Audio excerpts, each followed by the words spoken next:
What's that guy ကျွန်တော်ဒီနေ့ပြောပြမှာတော့ Miles Morales က Wolverine ဖြစ်လာတဲ့ comic ကိုပြောပြမှာဖြစ်ပါတယ်ဒီ comic ကဆိုရင် Miles က Spider-Man ဖြစ်မလာဘဲနဲ့အခြား Marvel hero တွေဖြစ်တဲ့ Thor, Hulk, Wolverine စတဲ့ hero တွေဖြစ်လာတဲ့ comic series တစ်ခုဖြစ်ပါတယ်ကဲစလိုက်ရအောင်ဗျ1982ခုနှစ် Atlanta မြို့မှာကလေးငယ်တွေပျောက်ဆုံးမှုနဲ့ကြုံတွေ့နေရတယ်လွန်ခဲ့တဲ့2ပတ်အတွင်းမှာကလေး3ဦးထက်မနည်းပျောက်ဆုံးနေခဲ့တယ်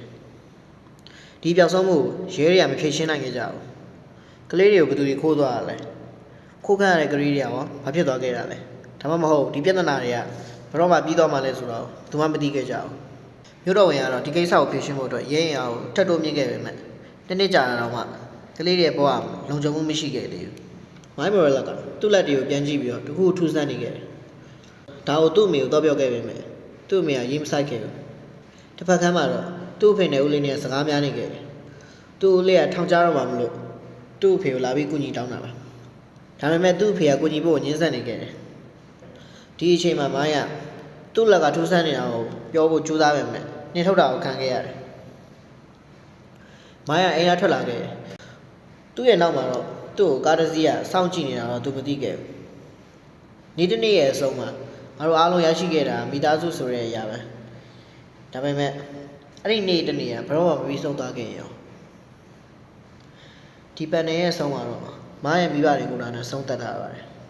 နောက်နှစ်ပေါင်း40အကြာမှာတော့Miles Moralesရဲ့ပျောက်ဆုံးကြောင်းပိုစတာကိုမျက်နှာဖုံးတဲ့လူတစ်ယောက်ကကြည့်နေခဲ့တယ်ဒီအချိန်မှာပဲစန်တီနယ်တွေရောက်လာပြီးသူ့ကိုသိပ္ပံပညာရှင်တို့ကိုတက်မှုနဲ့လာပြီးဖမ်းဆီးတာဖြစ်တယ်ဒါပေမဲ့အကောင်လေးရဲ့လက်ကနေတန်ချောင်းလေးချောင်းထွက်လာပြီးတော့စန်တီနယ်တွေကိုရှယ်ပြင်းလိုက်ပါတယ်သူကတော့ Wolverine မှာ Drider Call ဆိုတဲ့လူနဲ့ Agent J ဆိုတဲ့လူကတိုက်ပွဲကိုကြည့်နေခဲ့တယ်သူတို့ပြောနေတာကတော့ Wolverine ကတိတ်မဲ့မြရှင်မိသားစုတစုကိုတတ်သွားခဲ့တဲ့အကြောင်းပြောနေတာပါ Agent J က Sentinel တွေအသုံးမဝင်သူကိုယ်တိုင်လုံမယ်ဆိုပြီးတော့မိုးဘွားနေခုန်ချလာခဲ့တယ် Wolverine ရဲ့နားကိုရောက်တော့ဒီဘက်လိုက်ကောင်းလေမင်းကကလေးတယောက်နဲ့တူနေရင်တော့ငါကိမဆိုင်ဘူး Wolverine ကကျောက်ကကလေးမဟုတ်ဘူးပြီးတော့ခမရထွက်သွားတာကောင်းလိမ့်မယ်ဆိုပြီးပြောလိုက်တယ်အဲ့နောက်မှာတော့ Wolverine ကလက်ကအချွန်လေးကိုထုတ်ပြီးတော့ Agent J ဆိုတဲ့လူကိုထိုးလိုက်တယ်ဒါပေမဲ့အဲ့လူကြီးရဲ့အာမောင်မဖောက်နိုင်ခဲ့ဘူးသူ့ရဲ့ Adamantium လက်သေးတွေပဲကျိုးသွားခဲ့တယ်ကဲတော့အဲ့လူကြီးရဲ့ဝတ်ဆောင်ကလည်း Adamantium နဲ့လှုပ်ထားခဲ့ရပါဒါပေမဲ့အဲ့လူကြီးရဲ့အာမောင်မဖောက်သွားနိုင်ခဲ့ဘူးသူ့ရဲ့ Adamantium လက်သေးတွေပဲကျိုးသွားခဲ့တယ်တကယ်တော့အဲ့လူကြီးရဲ့ဝတ်ဆောင်မှာရှိတဲ့ Adamantium က Wolverine မှာရှိတဲ့ Adamantium ထက်ပိုပြီးတော့မာတယ်ပိုပြီးတော့ကောင်းနေခဲ့တယ်Wolverine ကစိတ်ထဲကနေပြောနေခဲ့တယ်သူတို့ပို့လိုက်တဲ့ assassin တွေကပို့ပြီးတော့အကြမ်းခံလာတယ်ပို့ပြီးမြန်လာတယ်ပို့ပြီးရိုင်းဆန်လာတယ်ဒါပေမဲ့ငါဂိမ်းမဆိုင်ဘူးဆိုပြီးတော့နောက်တစ်ဖက်မှာရှိတဲ့လက်သေးနဲ့ထိုးလိုက်တယ် Agent J ကထိုးလိုက်တဲ့လက်ကိုဖမ်းပြီးတော့လက်သေးတွေကိုချိုးလိုက်တယ်ပြီးတော့သူ့ရဲ့လက်သေးတစ်ချောင်းနဲ့ပဲ Wolverine ကိုပြန်ထိုးလိုက်တယ်ဒါပေမဲ့ Wolverine ကလေကိုမလျှော့သေးဘူးထလာပြီးပြောတယ်မင်းလုံနိုင်တာဒါကုန်ပဲလားဒီတက်ပိုကောင်းတာလေးပြသမှာလို့ပြောလိုက်တယ် Agent J ကလည်းမဟုတ်ဘူးကောင်လေးဆိုပြီးတော့လက်က power bottle ဖွင့်ပြီးတော့လျှက်စီးရထနဲ့လက်သီးနဲ့ထိုးလိုက်တယ် Wolverine ရဲ့မျက်နှာဖုံးမှာစုပ်ပြတ်သွားခဲ့တယ်အဲ့အချိန်မှာတိလိုက်ရတာ Wolverine က Miles Morales ပဲ Agent J က Miles Agent J က Miles လို့ခေါ်ပြီးတော့နောက်ရောက်လာတယ်ပြီးတော့ Miles တာအဖေလေးကွာဆိုပြီးတော့ပွေ့ဖက်ထားခဲ့လိုက်တယ် Miles ကလည်းခင်ဗျားကြောက်ရဲ့ဖေလားဖေကကျွန်တော်ကိုမကောင်းစွာတကောင်ဖြစ်အောင်လုပ်ခဲ့တယ်လို့ခင်ဗျားကျွန်တော်ကိုထွက်သွားဖို့ပြောခဲ့တယ်ခင်ဗျားကျွန်တော်ကိုသူတို့လက်ထဲကိုထည့်ခဲ့တယ်ကျွန်တော်ကိုဒီလိုဖြစ်အောင်ထားခဲ့တယ်ကျွန်တော်ကိုဘရောမှပြန်မရှာခဲ့ဘူးလို့ပြောလိုက်တယ်မားရဲ့ဖေကလည်းမဟုတ်ပါဘူးကွာငါရဲ့ဘွားတစ်လျှောက်လုံးမင်းကိုရှာဖွေခဲ့တာပါမင်းကိုဖမ်းသွားတဲ့သူတွေကိုလိုက်ရှာပြီးတတ်ခဲ့တယ်ပြီးတော့ငါပို့ပြီးခတ်ထန်လာခဲ့တယ်အဲ့အတွက်ကြောင့်ပဲမင်းအမေနဲ့ငါကွဲခဲ့တာလို့ပြောလိုက်တယ်ငါမကောင်းစွာတွေကိုလိုက်တက်ခဲ့ရင်လည်းငါကိုယ်တိုင်လည်းမကောင်းစွာတကောင်ဖြစ်လာနေပါပြီနောက်က hologram စက်ကနေပြီးတော့ခေါ်ကမင်းကမကောင်းစွာဖြစ်လာမှာမဟုတ်ဘူးငါမင်းကိုမကောင်းစွာဖြစ်အောင်လုပ်ခဲ့တာဟုတ်ပါတယ်တကယ်တော့ခေါ်ကကလေးတွေကိုဖမ်းပြီးတော့လှည့်ဝက်ဆန်းသက်နေခဲ့တဲ့လူပါ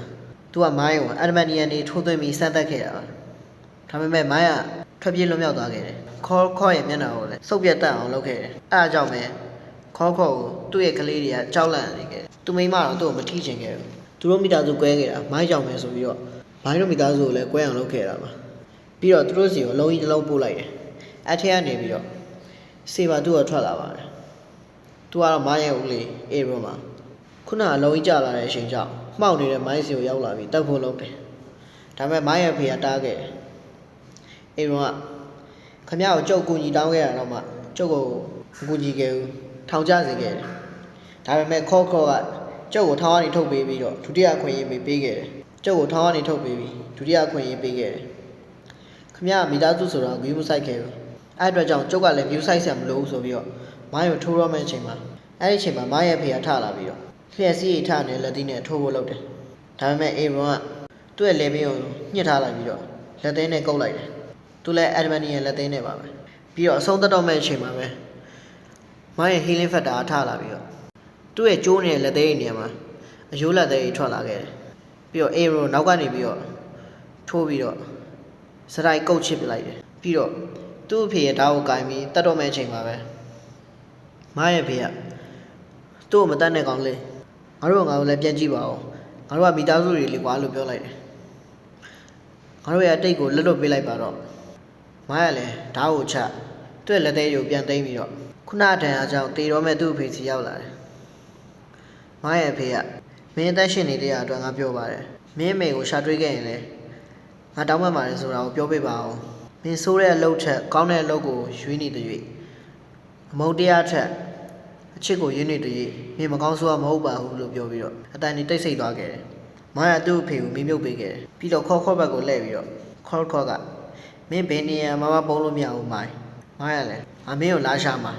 ပြီးရင်ငါမင်းကိုတတ်မှာလို့ပြောလိုက်တယ်ခေါ်ကငါမှစစ်တက်ကြီးလိုက်ရှိရဲ့မိုင်းမင်းကတယောက်တည်းပဲကွာငါမင်းကိုလာတတ်မှာလို့ပြောလိုက်တယ်အဲ့အချိန်မှာပဲမိုင်းတို့ခေါ်တန်ကိုကြားလိုက်တယ်